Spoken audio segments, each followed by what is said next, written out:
Li Si rose to power under Qin Shi Huang, the first emperor of a unified China, not as a military leader, but as the architect of the system that would hold the empire together. His influence did not come from inheritance or lineage.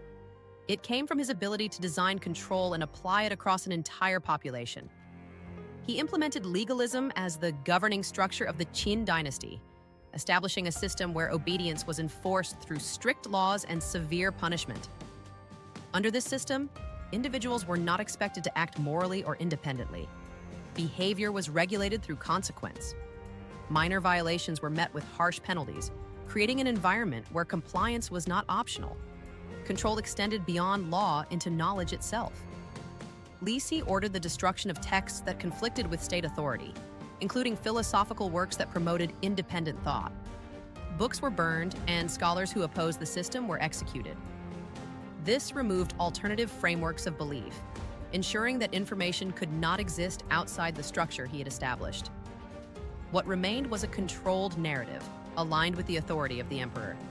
The system stabilized the empire by removing resistance at every level: behavioral, intellectual, and political. When Qin Shi Huang died, the stability of that system depended on maintaining the appearance of continuous authority. His death was concealed. Li Si worked alongside Zhao Gao to control the transition of power, suppressing the rightful succession and installing a more compliant heir. The empire continued to function under the same structure, not because the ruler remained the same, but because the system itself had already been secured. Authority no longer depended on the individual. It depended on the framework. Alliances shifted, and those within the structure became subject to the same enforcement they had applied to others.